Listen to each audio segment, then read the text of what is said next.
नमस्कार। अयोध्या में एक बहुत बड़ा रामचंद्र जी का जो मंदिर बना है, उसके बाद बनारस चर्चा में आ गया। बनारस ज्ञानव्यापी जो है मस्जिद को लेके इन दिनों कोर्ट में भी गए हैं और वहां जो पूजा हो रही है उसकी चर्चा भी चल रही है। ये ज्ञानव्यापी है क्या? ये बनारस का इतिहास क्या है और इस मस्जिद के पीछे जो मंदिर है उसका क्या राज है? इसकी हम कुछ जानकारी आज लेंगे। हमारे साथ है डॉक्टर समीर खजूरिया जी।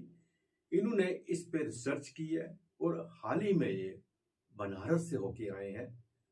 उसके बारे में इन्होंने काफी चीजों वहां से इकट्ठी की है, उनकी जानकारी आप तक पहुंचाएंगे। फिर साहब, आपका बहुत बहुत स्वागत है। फिर साहब, सबसे पहले तो आम लोगों को पता ही नहीं है ज्ञानव्यापी है क्या। बस चर्चा हो रही है, सुन रहे हैं कि मस्जिद है, वहां मंदिर बना था, मंदिर को तोड़ा गया, औरंगजेब ने उसको तोड़वाया और उसके बाद मस्जिद बनाई। अब मस्जिद की जगह फिर मंदिर जब पूजा की इजाजत दी गई है, ये सब चीजें हैं क्या? तो साहब, जहां तक बनारस का अगर हम इतिहास जाने, ये हमारे सनातन के साथ बिल्कुल जुड़ा हुआ है। और ये नगरी जिसे मोक्ष द्वार भी बोला जाता है, ये भगवान शंकर ने खुद इसको अपने रहने के लिए ये स्थान चुना था। और इसका पीरियड आज हम साल नहीं, युग नहीं, मनवंतर नहीं, कल्प वगैरह हम गिने तो उस समय की बात कही जाती है कि भगवान शंकर ने कैलाश से उठकर माता पार्वती को साथ लेकर अपनी जगह को चयन किया था कि हम यहाँ रहेंगे, और भगवान शंकर का स्थान गिना जाता है। और ये उस समय की बात है जब गंगा माता भी वहां नहीं बहती थी।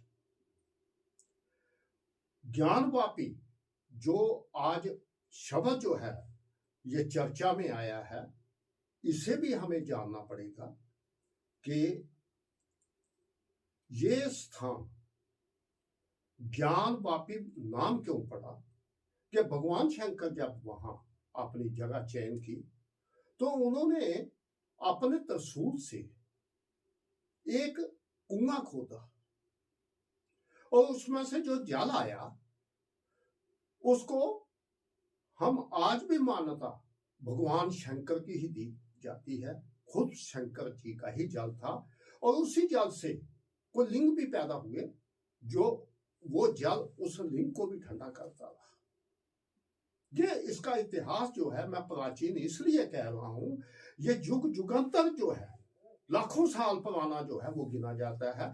वैसे भी अगर आज के जमाने में मॉडर्न टेक्निक पर भी अपने अपने तरीके से कहते हैं कि oldest living city of the world है, ये आज भी एस्टैब्लिश्ड है। ज्ञानवापी का नाम ही इसीलिए बना कि माता पार्वती को आध्यात्मिक ज्ञान देने के लिए वो खड्डा खोदा गया था और उस पवित्र का स्नान करके माता पार्वती को मोक्ष अपने शरीर के तत्व जो थे दुनिया भी वो उससे जो मुक्त हुए थे, इसीलिए उसे आध्यात्मिक ज्ञान मिलने पर उसको ज्ञान बोला गया। वापी जो है कि हमारे जो है संस्कृत में वो बोली को भी बोलते हैं, कुएं को भी बोलते हैं, इसीलिए उसका नाम ज्ञान वापी बना है।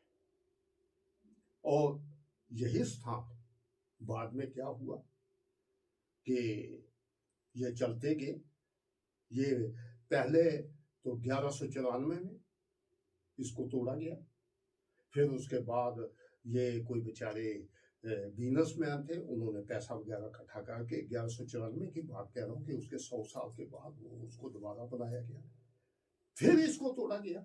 और अल्टीमेटली औरंगजेब ने उसके पास कुछ शिकायत कहते हैं आई है कि जी जो औरंगजेब जो थे उन्होंने देखा कि यहाँ हमारे जो था बनारस में लोगों की इतनी आस्था है, वहां गुरुकुलों पर इतनी आस्था है कि हम उस पर हावी नहीं हो सकते, तो उन्होंने कहा ये हमारे बस के बाहर है। तो उसी वक्त औरंगजेब ने बोला था कि ये इनका एजुकेशन सिस्टम को खत्म करो, जिसे गुरुकुल बोलते हैं, और साथ ही मंदिर तबाह कर दो, तभी हम यहाँ कामयाब होंगे।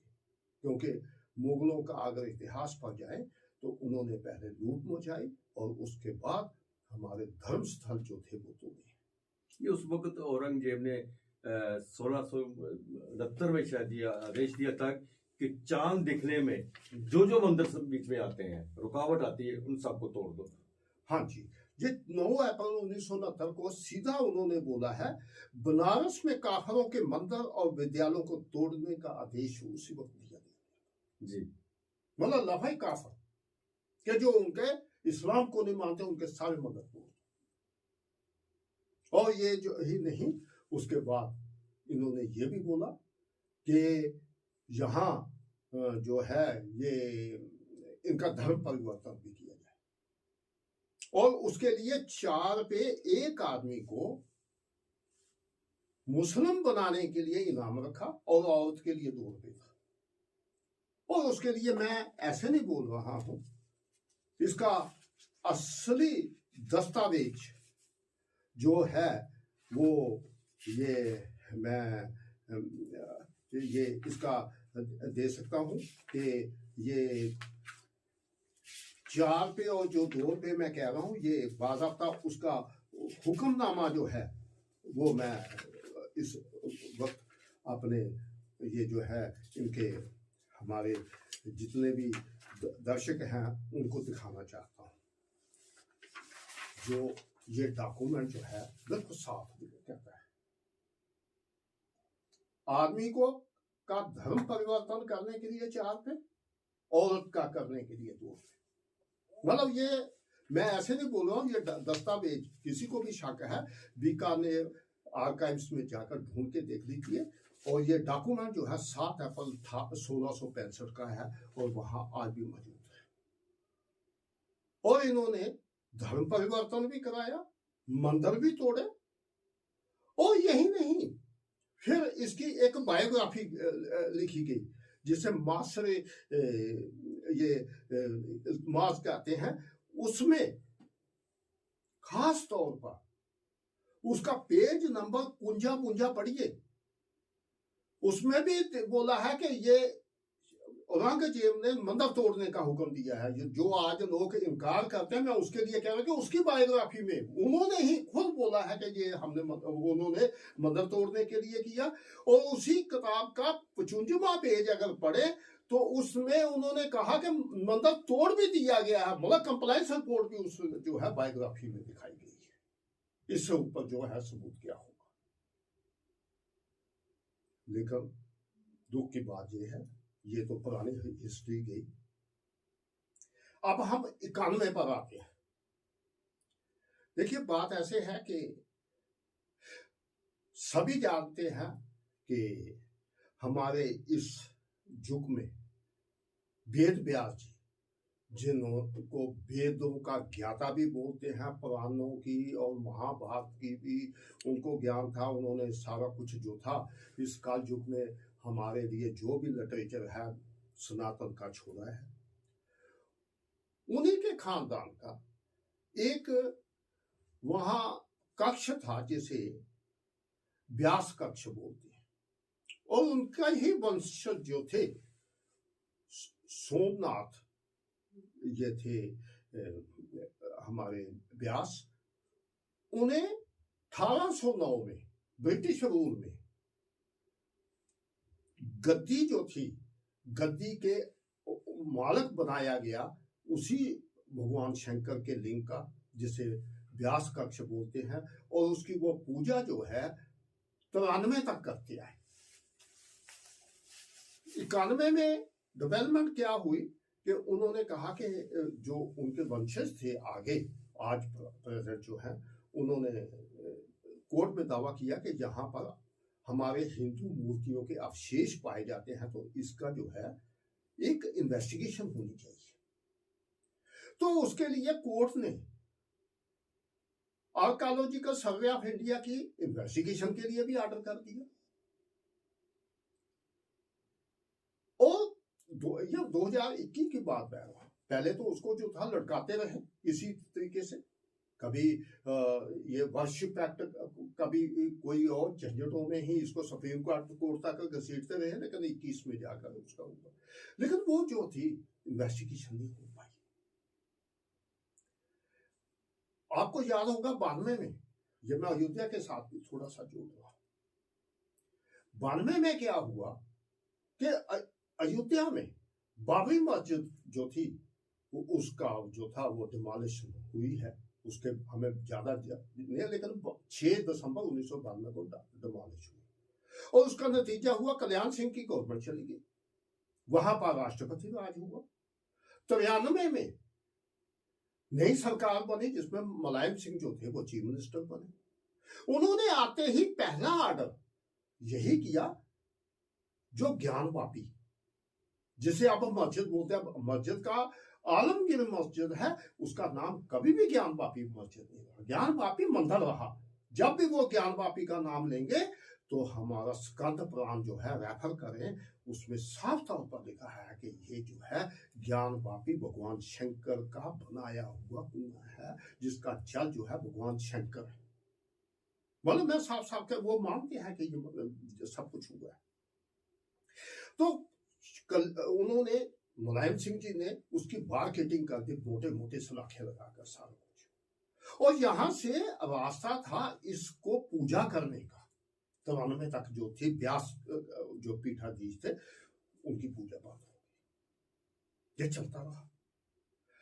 अब नए सिरे से जब ये दिसंबर के महीने में पिछले एक एएसआई ने रिपोर्ट दी दूसरे दौरे में, उसमें जो थी इन्वेस्टिगेशन हुई, वो रेखी सिंह एंड कंपनी थे, उनका जो था ये श्रृंगारी माता का जो था वो उसकी भी पूजा करती थी लेडीज, उन्होंने कहा कि हमें जो है पूजा की इजाजत दीजिए। उसी केस में आर्काइव्स की जो थी रिपोर्ट आई, तो उसी की जो आर्काइव्स की रिपोर्ट आई उसी पर इन्होंने व्यास जो पीठाधीश थे उन्होंने कोर्ट में गए, उन्होंने कहा हमारा दावा चल रहा है, अब बकाया क्या रहा है, सब अवशेष जो है सब साबित हो रहे हैं, अब हमें पूजा की इजाजत दी जाए। दुख की बात यह है कि जब उसको उन्होंने पूछा कि भाई बताओ कि जब दोनों पार्टियां सामने आई तो उन्होंने सरकार के वकील को पूछा कि मुझे यह बताओ कि आपने पूजा बंद करवाई है तो उसका कोई हुक्म होगा तो खाइए। उनके पास कोई हुक्म नहीं था, सब जुबानी केस था। उन्होंने कहा भाई ऐसे हालात में मैं क्या कर सकता हूं, ये इनके पास मस्जिद का पोर्शन जो है व्यास कक्ष ये नहीं रह सकता, कोर्ट का ऑर्डर है, ये 12-13 जनवरी का ऑर्डर है कि इसको इमीडिएटली किसको हवाले कर दो, डिस्ट्रिक्ट मजिस्ट्रेट के, वो संभालेगा, आप नहीं इसको हाथ लगा सकते। ऑर्डर हो गया और उसके बाद 31 को उन्होंने कहा फिर कि भाई बात ऐसी है कि आपके पास कोई हुक्म नहीं है, मैं नहीं इनको रोक सकता, अब डिस्ट्रिक्ट मजिस्ट्रेट की ड्यूटी है कि इनको रास्ता भी बनाकर दे और ये पूजा का जो है स्थल इनके लिए खोलो। और आप 31 जनवरी 2014 से वहां पूजा जो है ये भगवान शंकर की ज्ञान ये जो है व्यास कक्ष में शुरू है, अब वो जो है चलती है और छोटे दरवाजे से दर्शकों को भी दर्शन करवाए जाते हैं। असल जो है मैं इसलिए कह रहा हूं कि ये ज्ञानवापी है क्या, जो आज का मंदिर है वो एक तीर्थ का एक साइन रखने के लिए होलकर ने ओपन जगह पर बनाया था। अहल्याबाई होलकर ने खुली जगह पर बनाया था। असल जो है जो तीर्थ स्वयंभू जो हमारा ज्योतिर्लिंग है वो ज्ञानवापी है, उसी में है। तो आस्था हमारी वहां थी, लेकिन उसको खत्म ना करने के लिए, उसको जिंदा रखने के लिए होलकर ने बनाया था। वो जो आज जो है जिसे लोग पूजा करते हैं वो भी बने हुए ज्यादा नहीं तो ये 300 साल हो गए, 300 साल पुराना, लेकिन जुग जुगांतर जो मंदिर है वो यही है ज्ञानवापी। इसको जो है वहां की पूजा अब स्टार्ट, चलो अभी वहां पूजा हो रही है, सब हो रहा है, लेकिन सबसे बड़ी बात है कि अभी भी कोर्ट में ना अदालत में इसका केस चल रहा है और आगे क्या फैसला आएगा, वो बहुत सी चीजें सामने आ रही हैं। लेकिन सबसे बड़ी बात है कि आपने पूरी जानकारी दी ये ज्ञानव्यापी मंदिर के बारे में, मस्जिद के बारे में और बनारस के बारे में जो तो आपने जानकारी दी, ये सब चीजें सामने आ रही हैं। अब आने वाला समय बताएगा। हालांकि बहुत सी चीजें साफ भी हो चुकी हैं, लेकिन फिर भी अदालत में है, अभी कुछ भी चेंजेस आ सकती हैं। अदालत का क्या फैसला आता है, उसके बाद और चीजें क्या सामने आती हैं, वो चीजें जब सामने आएंगी फिर आपको हम तकलीफ देंगे, उसके बारे में फिर हम चर्चा करेंगे। आप हमारे स्टूडियो में आए, आपका बहुत बहुत धन्यवाद। आज के लिए बस इतना ही, अगले प्रोग्राम में फिर आपसे भेंट होगी, तब तक इजाजत दीजिए, नमस्कार।